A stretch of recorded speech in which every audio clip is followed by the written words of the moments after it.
ពេលខ្លះយើងគិតថាការធ្វើតេស្តវិភាគជាការចំណាយប៉ុន្តែវាជាការវិនិយោគមួយដែរធ្វើឲ្យដូចប្រមូលផលិតផលរបស់យើងដែរថាអូខេយើងគួរឡើងទីផ្សារឬក៏អត់អញ្ចឹងគាត់គួរតែយកមកធ្វើតេស្តដើម្បីសុវត្ថិភាព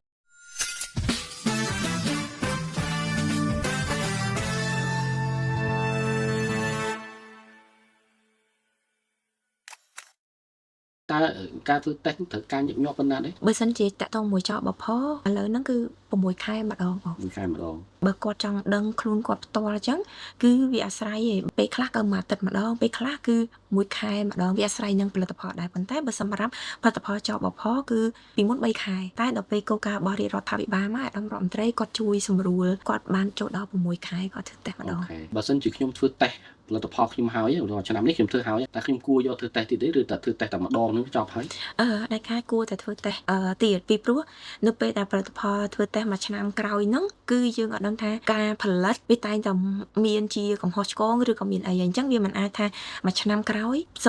បកអាចបញ្ជាក់ខ្លួនគាត់ថាគាត់នៅតែថែរក្សាទេអញ្ចឹងខ្ញុំឧទាហរណ៍ដូច ISO ខ្ញុំជាដើមសួរថាខ្ញុំទទួលបាន ISO បាន certificate ហើយប៉ុន្តែសួរថាបើសិនជា3ឆ្នាំឬ4ឆ្នាំ renew certificate ត្រូវតែធ្វើ3 4ឆ្នាំអត់ទេអញ្ចឹងខាង accredit គឺគាត់ចុះមកមួយឆ្នាំម្ដងដែរពីព្រោះគាត់ខ្លាចយើងធ្វើតែរួចពីដៃតែធ្វើនេះសិប្បករគឺដូចគ្នាដែរវាអាចបង្កហានិភ័យដល់ពួកគាត់ដែរអ្នកផលិតជួនកាលមួយខែហ្នឹងគាត់ផលិតឧទាហរណ៍ 10000 កំប៉ុងចាតែគាត់យក sample មកតែ1 2 អីទៅមិនអញ្ចឹងចាចុះលោអាកំប៉ុងផ្សេងវាប៉ះពាល់សុខភាពអ្នកប្រើប្រាស់ធ្វើឲ្យគ្រោះថ្នាក់អស់គេទៅតាក់ទងជាមួយនឹងបញ្ហាហ្នឹងនៅពេលដែលយើងចេញ certificate ជូនទៅអតិថិជននៅផ្នែកខាងក្រោមរបស់ certificate គឺយើងបានដាក់សម្គាល់ហើយថា certificate នៃការចេញហ្នឹងគឺតំណាងឲ្យតែផលិតផលដែលគាត់យកមកធ្វើតេស្តទេប៉ុន្តែ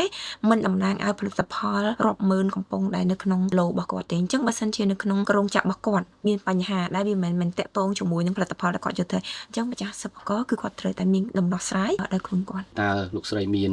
ជាសារអ្វីជូនដល់ជាពិសេសម្ចាស់សហគ្រាសរបស់យើងក្នុងការធ្វើតេស្តក្នុងការវិភាគផលិតផលរបស់ពួកគាត់សម្រាប់ម្ចាស់សហគ្រាសស្នើសុំឲ្យពួកគាត់ស្វែងយល់ឲ្យបានច្រើនតាក់ទងជាមួយនឹងគុណភាពហើយនិងសុវត្ថិភាពពីព្រោះទី1គាត់អ្នកផលិតមិនអាចគ្រាន់តែធ្វើតេស្តនឹងមើលទៅផ្នែកតទេឬក៏អីគាត់ថាបោះគាត់ល្អហើយប៉ុន្តែអ្នកញ៉ាំគឺនឹងឯងមានផលប៉ះពាល់ដល់គាត់អញ្ចឹងគួរតែគាត់យកមកធ្វើការតេស្តវិភាគដូចខ្ញុំបានជម្រាបពីមុនអញ្ចឹងពេលខ្លះយើងគិតថាការធ្វើតេស្តវិភាគជាការចំណាយវាជាការវិនិយោគមួយដែរប្រមូលផលិតផលរបស់យើងដែរថាអូខេយើងគួរឡើងទីផ្សារឬក៏អត់អញ្ចឹងគាត់គួរតែយកមកធ្វើតេស្តដើម្បីសុវត្ថិភាពរបស់អ្នកញ៉ាំក៏ដូចជាសុវត្ថិភាពសុខុមាលភាពសាធារណជនទូទាំងប្រទេសរបស់យើងផងដែរហើយនឹងដើម្បីឲ្យគាត់ជាម្ចាស់ផលិតផលហ្នឹងមានឈ្មោះនៅក្នុងទីផ្សារមិនថាជាទីផ្សារជាតិហើយនិងអន្តរជាតិគាត់មានលទ្ធភាពនៅក្នុងការប្រកួតប្រជែងរបស់គាត់ដែរពីព្រោះឥឡូវហ្នឹងសម្រាប់ទីផ្សារអន្តរជាតិគឺគេផ្ដោតខ្លាំងទៅលើគុណភាពនិងសុវត្ថិភាពចំណីអាហារដែរវាមិនដូចពីមុនដែលគេមិនសូវជា focus ខ្លាំងតែឥឡូវហ្នឹងគឺគេផ្ដោតខ្លាំងទៅលើគុណភាពហើយនិង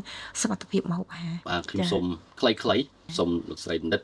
ឆ្លើយទៅត្រូវឬមិនត្រូវបានទេបើសិនជាផលិតផលខ្ញុំឆ្ងាញ់ហើយខ្ញុំមិនចាំបាច់ធ្វើតេស្តទេមិនត្រូវទេបងតែខាតត្រូវតែធ្វើតេស្តផលិតផលដែល